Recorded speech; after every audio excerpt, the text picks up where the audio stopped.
श्री रामचरितमानस सारसठिक सप्तम सोपान उत्तरकांड।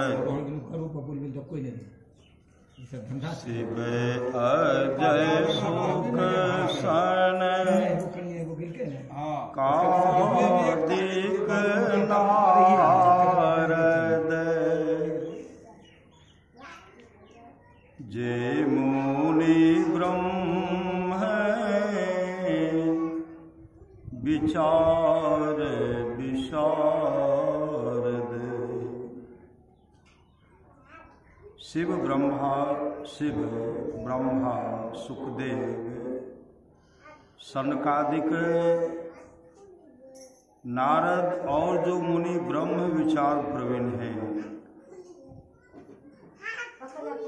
सब कर मत खगनायक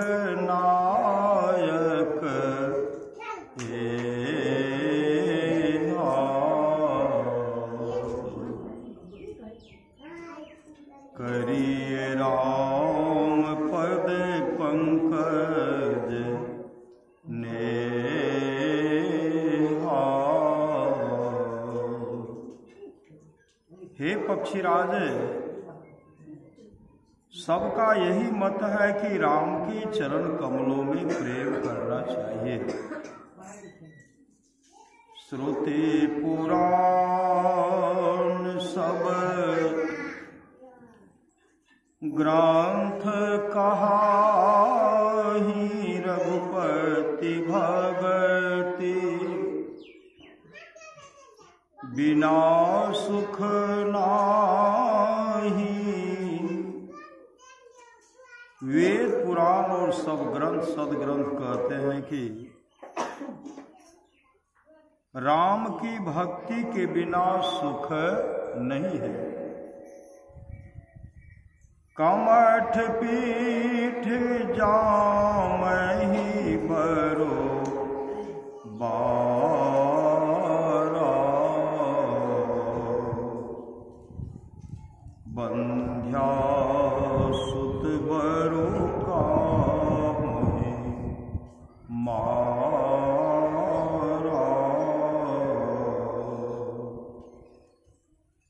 कछुए की पीठ पर चाहे बाल जम आवे और चाहे बांझ का बेटा किसी को मार डाले, फूलहि न भय बरो बहुविधि फूला जीवन लहै सुख हरि प्रतिकूला। चाहे आकाश में बहुत तरह के फूल फूलें, परंतु राम से विमुख रहकर जीव सुख नहीं पा सकता है। तृषा जाई बरो मृग जल पाना बरु जामहि शस शीस विषाणा।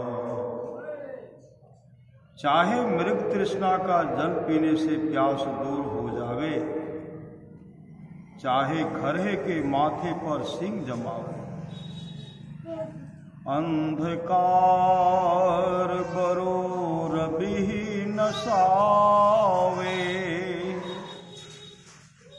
राम विमुख न जीव सुख पावे। चाहे अंधकार सूरज को नष्ट कर दे, किंतु राम से विमुख रहकर जीव सुख नहीं पा सकता है।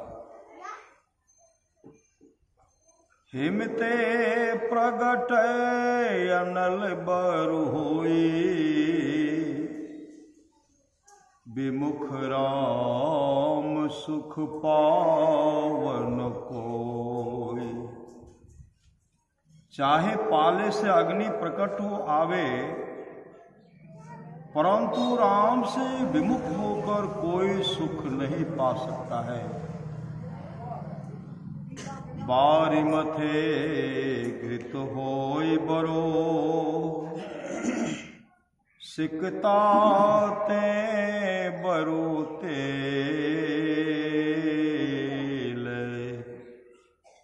बिनु हरि भजनो न भव तरिये। यह सिद्धांत अफेल। चाहे पानी के मथने से घी हो जाए और चाहे बालों से तेल निकल आवे, परंतु यह सिद्धांत अटल है कि बिना हरि भजन के कोई संसार समुद्र से पार नहीं हो सकता है। मस कही करई बिरंचि प्रभो, अजहि मसक तेहि ने। अस विचार तज संशय, राम ही भजहि प्रवीण। प्रभु, मच्छर को ब्रह्मा बना सकते हैं, ब्रह्मा को मच्छर से भी तुच्छ बना सकते हैं। ऐसा विचार करके और सब संदेहों को छोड़कर बुद्धिमान चतुर प्राणी राम का भजन करते हैं। कागभुसुंडी जी इतनी कथा गरुड़ जी को सुनाकर फिर बोले कि श्रोते सिद्धांत है और गाड़े,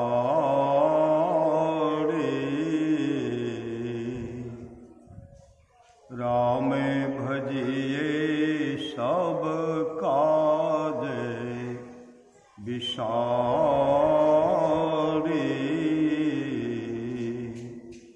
हे गरुड़ जी, वेद का सिद्धांत यही है कि सब इच्छाओं को छोड़कर राम का भजन करना चाहिए। हे गरुड़ जी, प्रभु राम की कृपा से मुझे आपके समान सत्संगी पुरुष का जो संग प्राप्त हुआ, इससे मैं धन्य हूं, धन्य हूं। सत्संगति दुर्लभ संसारा, निमिष दंड भरिए कौबारा। संसार में पलवा दंड भर एक बार भी सत्संग होना दुर्लभ।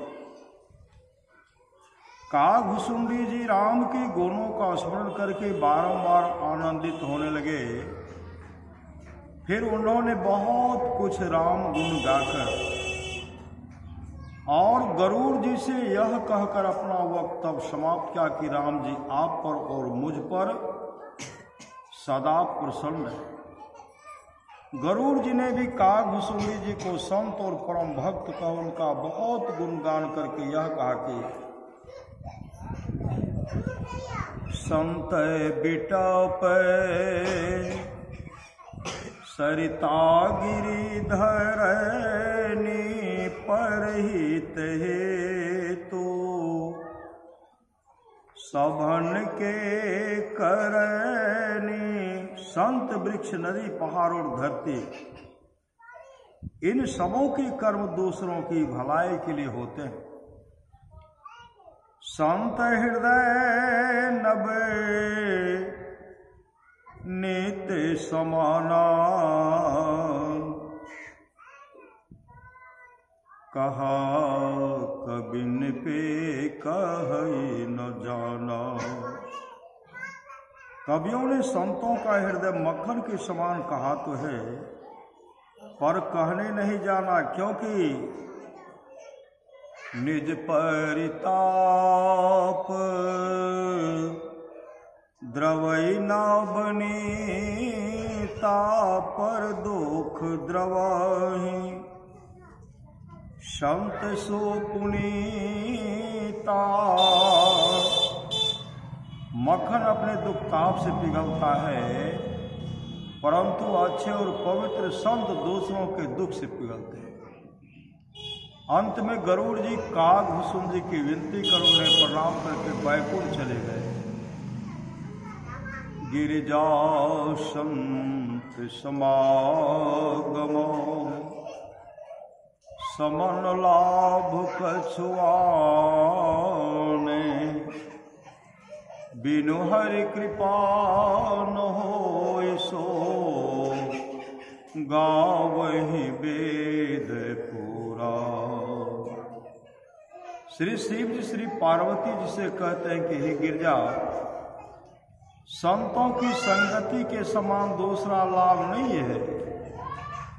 वेद पुराण कहते हैं कि वह सत्संग बिना ईश्वर कृपा के नहीं होता। फिर शिव जी राम कथा का बहुत कुछ गुण गाकर कहने लगे।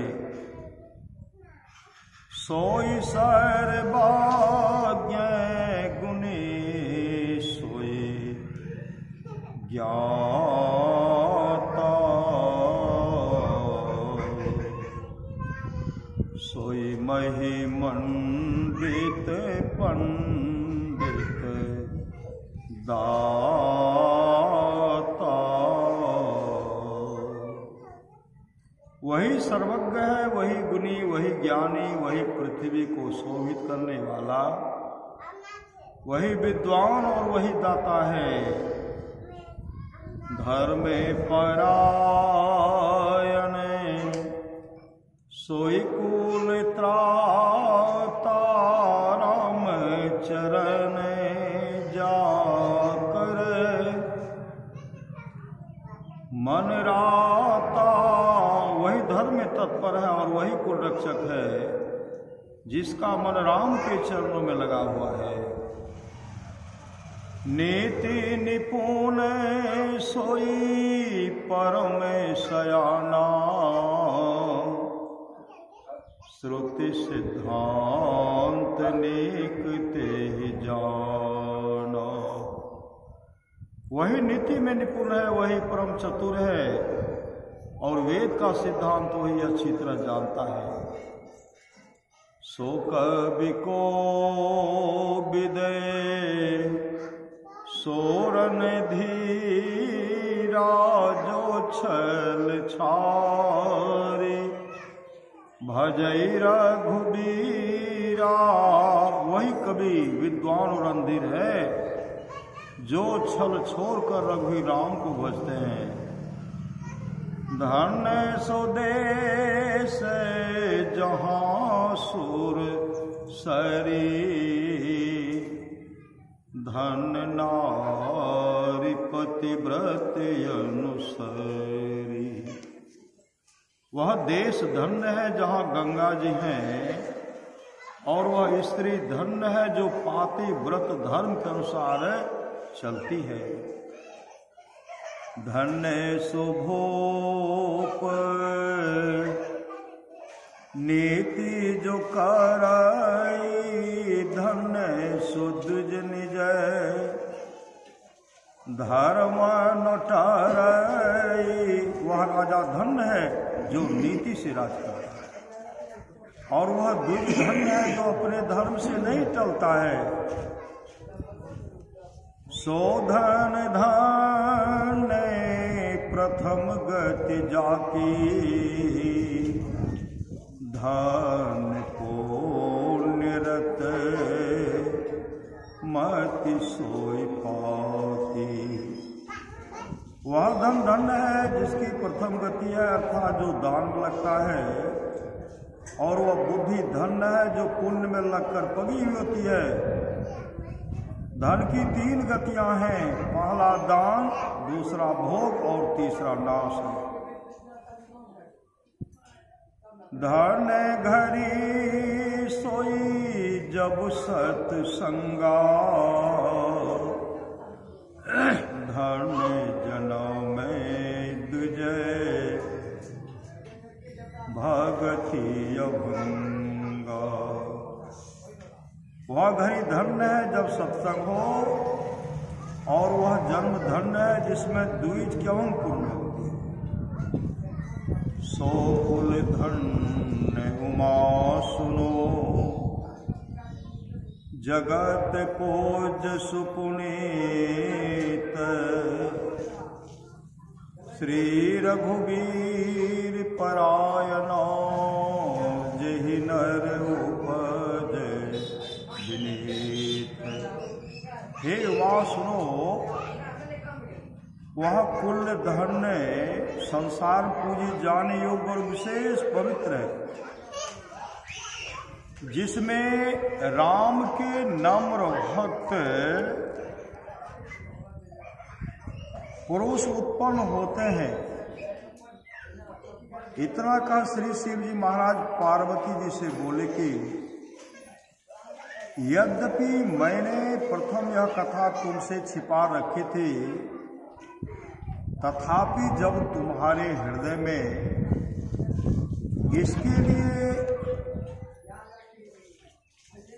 अत्यंत प्रीति मैंने देखी, तब इसे तुम्हें सुनाया। इसके सुनने का अधिकारी सब नहीं होते, केवल ये लोग अधिकारी होते हैं।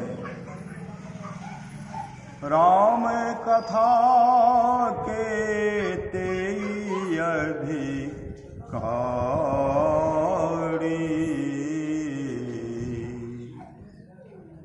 जिन्हें के शत संगति अति प्यारी।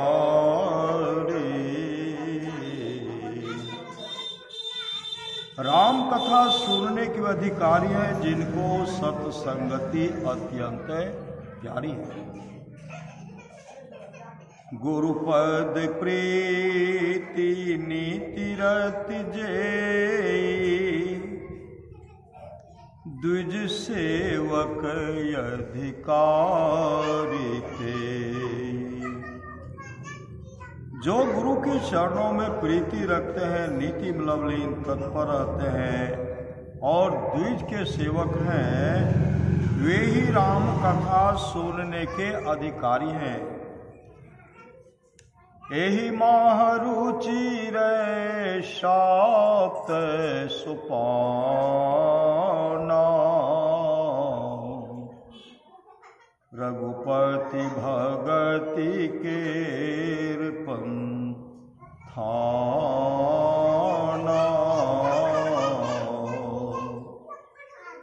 इस वर्णित राम कथा रूपी सरोवर में सुंदर 7 सोपान हैं, जो राम की भक्ति के रास्ते हैं। अति हरि कृपा जाहि पर होई, पाँव देहि मार्ग सोई। ईश्वर की अत्यंत कृपा जिस पर होती है, वह इस रास्ते में पैर देता है। इतना सुनाकर श्री शिव जी ने कथा कहना समाप्त कर दिया। श्री पार्वती जी श्री शिव जी की कही बातों को सुनकर बहुत प्रसन्न हुई और बोली कि हे नाथ, अब संदेह रहित हो। अब रामचरितमानस के रचयिता गोस्वामी तुलसीदास जी यह कहकर रामचरितमानस समाप्त कर देते हैं कि एहि कलिकालनो साधन दो जा, जोग जाग जप तप व्रत को जा। इस कलिकाल में योग यज्ञ जप तप व्रत और पूजा आदि दूसरा कोई साधन नहीं है। राम ही सुमीरिये गाइए, राम ही संतत सुनिए। राम गुण ग्राम ही, कलिकाल में एक ही साधन है कि राम को स्मरण कीजिए, राम का गुण गाइए और सर्वदा राम के गुणों को सुनिए। श्री सद्गुरु महाराज